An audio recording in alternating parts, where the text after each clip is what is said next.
Olá, meus amigos, muito boa tarde. Estou aqui mais uma vez primeiro eu quero agradecer a Deus e a você, meu irmão, minha irmã. Muito obrigado aos meus 390 amigos. Eu deixo aqui embaixo o meu e-mail, meu telefone, qualquer coisa.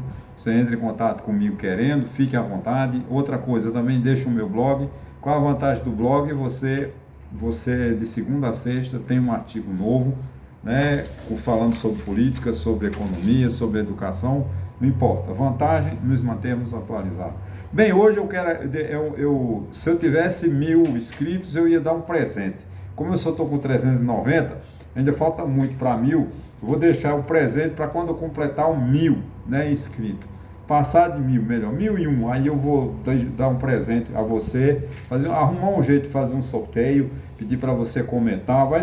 Todo mundo tem direito, vai ter a chance de concorrer, porque eu vou avisar com antecedência. Então, tomara que seja logo, brevemente, a gente esteja aqui fazendo essa festa. Mas hoje é uma festa, é o centésimo vídeo sobre a Constituição. Estou com mais de 390 vídeos gravados, né, desde 2020, 2021, né? Me lembro que eu comecei a gravar vídeo, eu estou inscrito no YouTube desde 2016, mas os meus vídeos são frutos da pandemia da Covid-19. Eu estreiei, né, o primeiro vídeo falando de como os cuidados que nós deveríamos ter para que evitássemos a contaminação pela Covid. Então imagine que foi em 2019, 2020, né? Foi no início do governo Bolsonaro. Bom, o vídeo número 100 continua dentro do análise do Poder Judiciário. Como é muito complexo, vou demorar muito tempo falando ainda sobre o Poder Judiciário. Mas como no ápice, né, os órgãos do poder que compõem o Poder Judiciário, o máximo, a Corte Máxima é o Supremo Tribunal Federal. Então eu hoje vou falar aqui, né, da competência, né, do Supremo Tribunal Federal. No vídeo passado, vídeo 99, eu falei da importância, né, como ser ministro, a importância do STF na vida da gente e assim sucessivamente. Hoje eu vou falar, além de guardião da Constituição, né, que o STF, ele guarda a Constituição no seu aspecto implícito e explícito, ou seja, dentro do conceito dos princípios, né, e da Constituição, é função do STF fazer com que a Constituição seja cumprida, né? Fazer com que a Constituição possa ser um instrumento de pacificação da sociedade, porque a Constituição, ela traz a paz, ela traz a tranquilidade, ela traz a harmonia, porque ela exige, né? Faz com que todos os demais, as funções da administração, que é o poder executivo, que executa as leis, né? O poder legislativo, que faz a lei, e o poder judiciário, que diz a lei, que uma comparação aqui, né, do ministro, uma metáfora, né, do ex-ministro Aires Brito. Eu fiquei muito contente, né, de que ele trata da seguinte, a Constituição como se ela fosse um rio, né? A nascente do rio é a Câmara Federal e o Senado, onde são feitas as leis, né? A margem do rio, né, a corrente do rio é o Poder Executivo, que executa as leis, e a foz, né, do rio, é onde deságua no oceano, o nosso rio, né? Exatamente o que é o Poder Judiciário. Então, o Poder Judiciário tem uma função importante, bem como o Poder Legislativo e o Poder Executivo, porque eles precisam. Não existe três poderes, na sua concepção lá de Montesquieu, existe três funções, na função administrativa, função legislativa e a função judicial, né?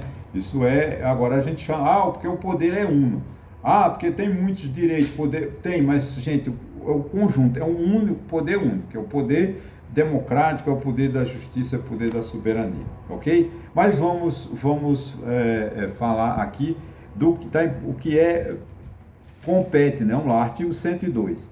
Diz: compete ao Supremo Tribunal Federal, principalmente a guarda da Constituição, cabendo-lhe, inciso 1, processar e julgar originariamente a ação direta de inconstitucionalidade de lei ou ato normativo federal ou estadual, e a ação declaratória de constitucionalidade de lei ou ato normativo federal. O que é isso? Vamos lá, eu vou tentar traduzir de uma forma bem simples, né? quando o Legislativo, a Câmara Federal, a Câmara Municipal, a Assembleia Legislativa elabora uma lei, ela tem um conceito, ela faz um estudo prévio. Está de acordo com a Constituição do Estado? Está de acordo com a Carta Orgânica do município? Está de acordo com a Carta Orgânica do Distrito Federal? Está de acordo com a Constituição Federal? Aí os deputados votam. Mas, às vezes, no afã, né, no desejo de mostrar que está trabalhando, que quer apresentar, aí eles vão e fazem uma lei. Essa lei, ela é inconstitucional, porque ela não está de acordo com a Constituição. Aí cabe o quê? Alguém vai pedir, né, que geralmente é o Procurador-Geral da República, que não seja Augusto Aras, que não pediu nada, porque ele encobriu, né, foi o cara que mais encobriu as falcatruas, os crimes cometidos pelo Poder Executivo, e graças a Deus ele saiu no dia 26 de setembro, nos despedimos de Augusto Aras. Né? Ele pede, tem outros órgãos que também podem. O governador, o prefeito, enfim, depois nós vamos falar dessa competência de ingressar, mas a pessoa, o órgão adequado, né, para pedir a inconstitucionalidade, para pedir o afastamento, retirar essa lei inconstitucional, essa lei que não está de forma formal nem materialmente de acordo com a Constituição Federal, que seja retirado do ordenamento jurídico. Isso é o Procurador-Geral da República. Ele propõe uma ação, o STF vai julgar, e se essa lei estiver realmente de acordo com a Constituição, ele diz, ok, a lei é constitucional, a lei pode continuar em vigor. Se a lei não é constitucional, ele decide, diz, olha, essa lei é inconstitucional, ela não está adequada, ela não foi recepcionada pela Constituição Federal, no caso das leis, né, antes de 1988. O que aconteceu? Quando houve uma Constituição, é como se nascesse um novo Estado. Mas não se pode, né, acabar simplesmente. As leis, o nosso Código Penal é de 1940, a nossa CLT é de 43, o Código Civil era de 1916, mas quando a Constituição de 88 ela foi promulgada, o STF diz, olha, essas leis foram recepcionadas, porque elas estão de acordo com a Constituição de 1988. Por exemplo, há pouco tempo o STF julgou uma lei que era antes da Constituição de 88, que foi a Lei de Segurança Nacional. Essa lei o STF disse que ela não se adequava à Constituição Federal de 1988, o que de fato era verdade. Então ele julgou, né, a improcedência da Lei de Segurança Nacional e o Congresso Nacional votou outra lei para amparar, né, os crimes, né, isto agora está no Código Penal, os crimes políticos, né? Golpe de Estado, e assim sucessivamente. Né? Tentativa de golpe de Estado, querer acabar com o governo, retirar um governo legítimo, tudo isso tem que ser criminalizado.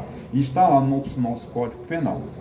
Então é muito importante que o Supremo Tribunal Federal seja convocado a interpretar uma lei e dizer que essa lei não está de acordo com a Constituição e, portanto, ela deve ser afastada.